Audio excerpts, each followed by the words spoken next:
Hi everyone, welcome and welcome back. My name is Natalie. If this is the first time that you're watching my videos, thank you for stopping by. I hope that if you enjoy what I do and share on this channel, you can subscribe and share it with your friends. So in this video, we are going to talk about the upcoming week astrology forecast, and we'll be talking about March 4th to 10th. My goodness, I cannot believe I'm saying the word March. I feel like this calendar year, this Gregorian calendar year has just begun, not for a long time, yet we are already in the third month of this 2024. Time is really speeding up. So, and this week we have quite a week. Is quite a astro packed energy week. So let's talk about it. This week, it's more like a overall energy of this week. We will have Mars and Venus both in Aquarius taking their turn to square with Uranus in Taurus. So Venus will be the first. Venus will square Uranus actually Sunday, late night Sunday. So you'll feel it on the Monday the most, when the aspect is just slightly after its exact. But for later time zone like Europe, US, you will feel it more Sunday already. But like I said, it's just a time mark. But you're probably feeling this energy during the weekend and leading into this whole week regardless. So Venus will be the first to square Uranus and Taurus, and then Mars will square Uranus on the 9th, 10th, depending where you are in the world. So that is why this week we're feeling this aspect, like in a nutshell, the energy of Venus and Mars squaring Uranus will be in the background for the whole week. And we also have the Pisces new moon coming up by the end of the week on Sunday, which will encompass this Venus Mars square Uranus as well. So that's why you will probably feel this energy, this aspect throughout the week. You'll feel it personally. It will be happening in your personal world and for the collective. So what does it mean?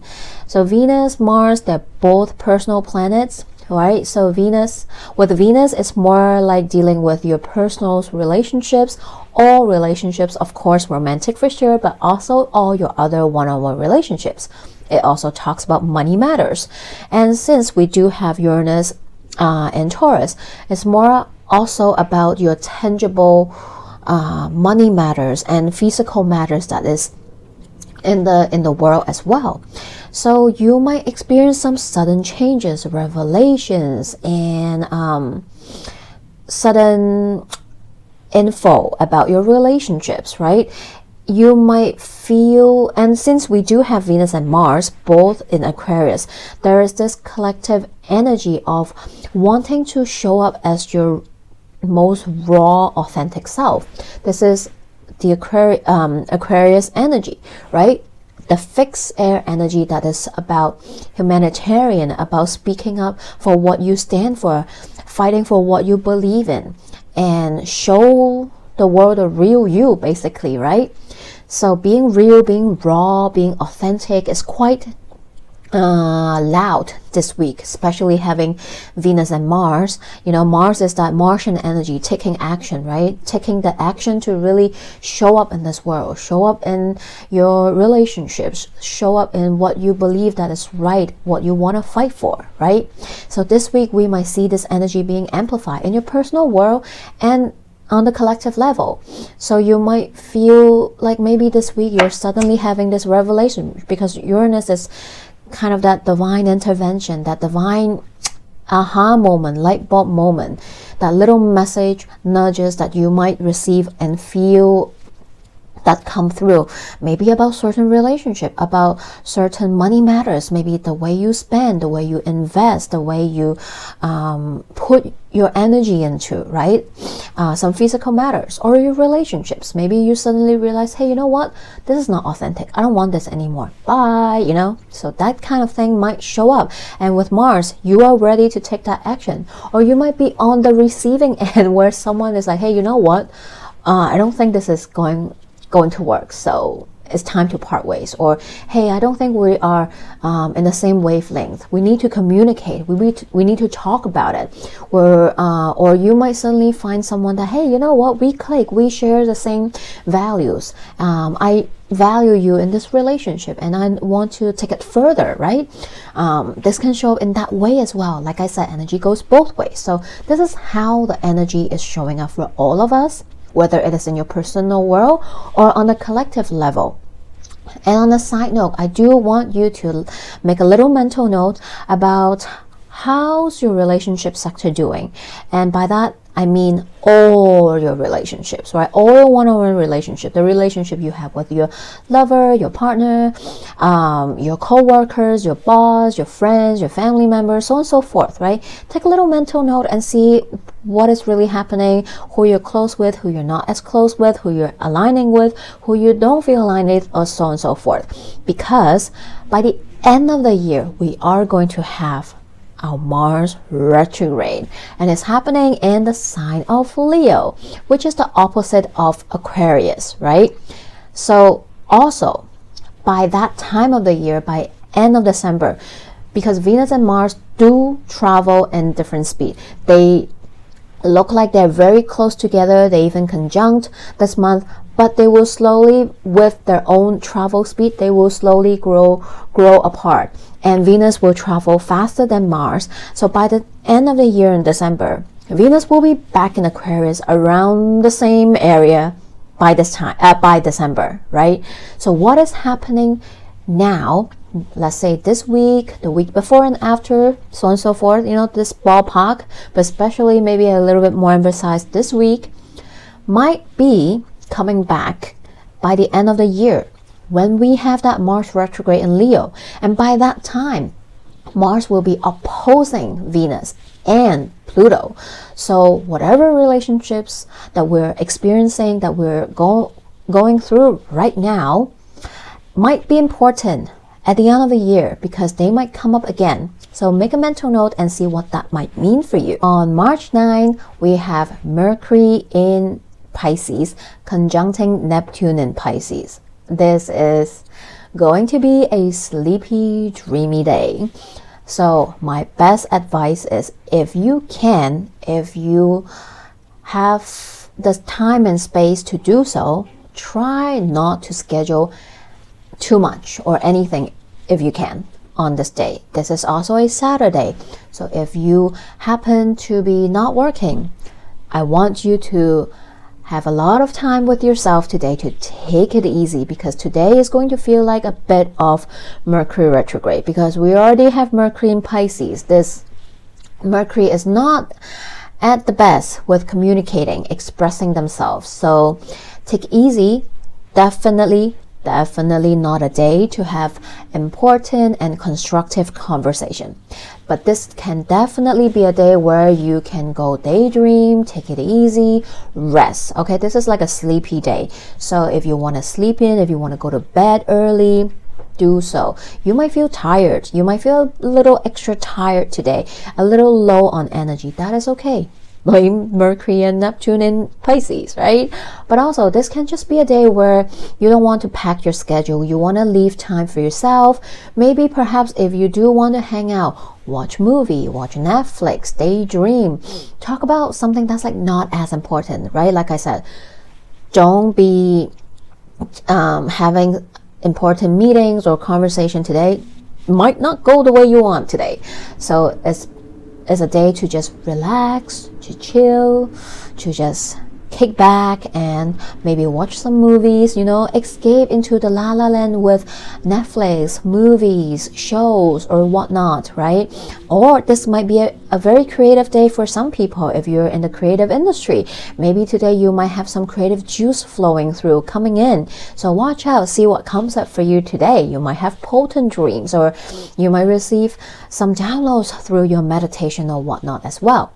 And on the 10th, we do have the new moon in Pisces, which I'll make a separate video to talk about it.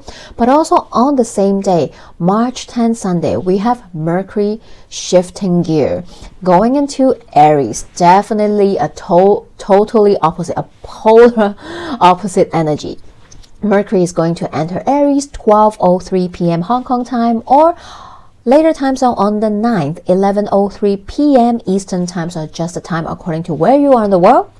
And Mercury will stay in Aries until May 15 to 16. Someone already know what I'm going to say. When we have Mercury staying in a sign for an extensive time, which is more than a couple or the most 3 weeks, we know what's up. Mercury retrograde. So yes, right now we still have all planets direct, but very soon, we will have planet that will start to go retrograde one by one. So I would say first half, or maybe I'll give you a little bit more. I'll give you till like second half, maybe first 2/3 of March, maybe the first 18-19 days of March, we will still have all planet in full force direct. So take the advantage of that energy if you want to initiate something, if you want to move through something, you want to really go take some action. Do this in the first 2, maybe 3 weeks of March, because by March 19-ish or so, we will be stepping in the pre-shadow energy of Mercury retrograde already. And Mercury retrograde, oh my god, it's so funny. I feel like the universe cannot be funnier than this. Mercury will station retrograde on April's Fool's Day. Well, April 2nd morning for early time zone, so in Asia or so on and so forth, but in the later time zone, truly April 1st, right? What a joke. So Mercury will retrograde during that time and until towards the end of April. So the whole April is Mercury retrograde, right? So take a mental note, right? If you do have very important communication meetings you want to do, maybe do that in the beginning of March, right? So, but right now, let's focus on Mercury in Aries energy, right? We'll talk about Mercury retrograde later when the time is closer. What is Mercury in Aries like? Well, totally opposite compared to Mercury in Pisces. Mercury in Aries is direct, is fiery, spicy, is antagonizing, because Mercury in Aries is not afraid to tell people off, to say it like it is, to be blunt, maybe brutally honest, and not scared to put people down and tell people off, right? Mercury in Aries is like spitting knives from the mouth, right? So it can be very sharp, it can hurt people, so do watch out for this energy, right? I'm giving you a heads up. So that is why we want to be mindful, right? Is but like I said, energy goes both ways. While Mercury in Aries can definitely be impatient, impulsive, right? They usually just say something without thinking through. So very impulsive, and you might regret what you say, right? So do make a mental note to slow down, to think through before you say out something you might regret, or you might actually not mean it, right? But however, this Mercury in Aries can help some people, can help people that can be very helpful for people that are usually on the shy side, that is not as outspoken, that is not the best when it comes to expressing themselves, the people that are too nice, that maybe sometimes tend to even suppress what they truly feel. This Mercury in Aries might help them to really have that courage to just say it, to just express themselves, to just be more outspoken and communicate what they really want but don't usually do.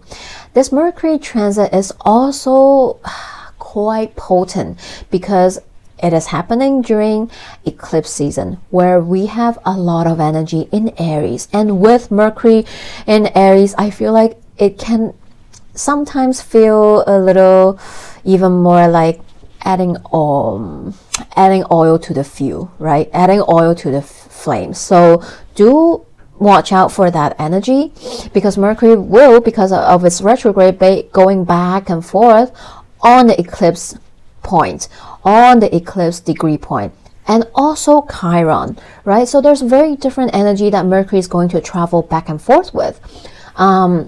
So this is already a little bit a wobble situation where there's a lot of tense energy that can come up, right? We might really see people just pop up easier.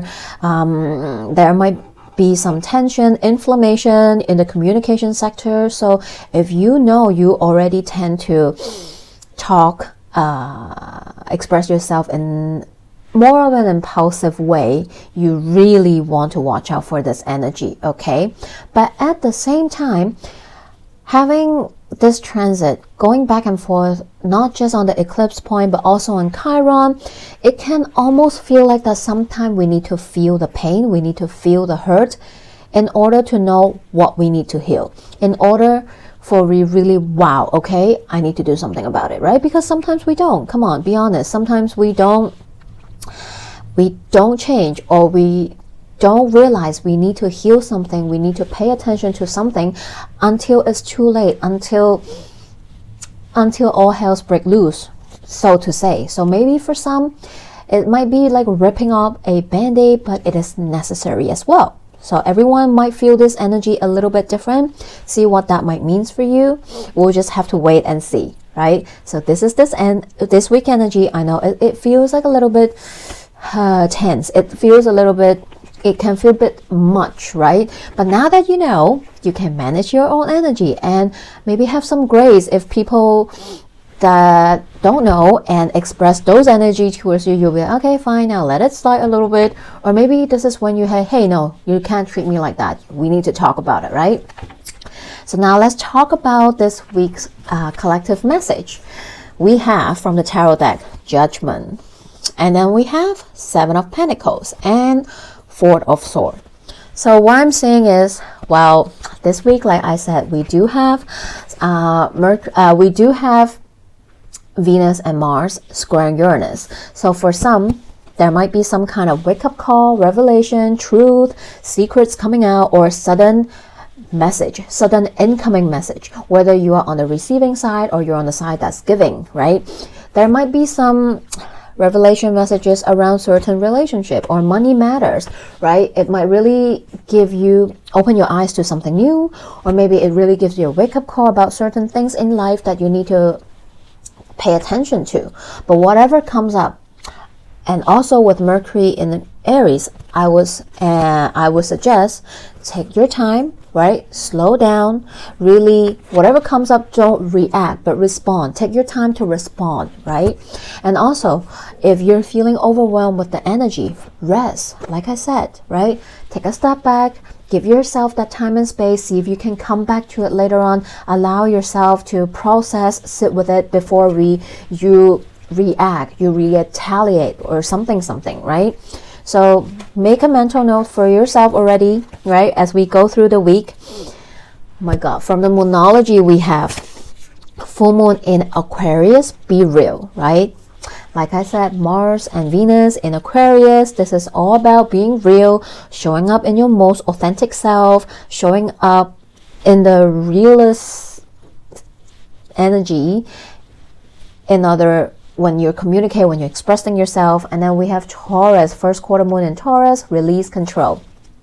Uranus and Taurus, release control and be real, right? Whatever come up, just trust that this is universe arrangement. Nothing is wrong, nothing is too fast, too late, everything is on time, right? If something do come up, they are meant to come up for us to deal with. And funny, we talk about planets in Aquarius and Taurus squaring each other, and they both show up here. So just try to just be you. Whatever comes up, just know that all you need to do is to be you and to respond accordingly, right? And lastly, cannot be more on point with this oracle card, embracing, right?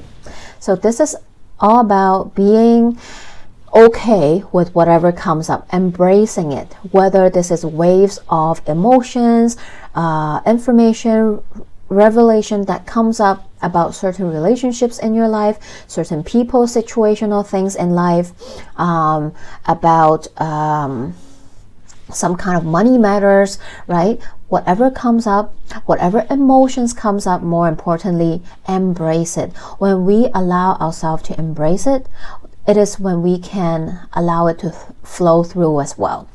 For me, for people, maybe not everyone will resonate, but in order to heal, we first have to feel it.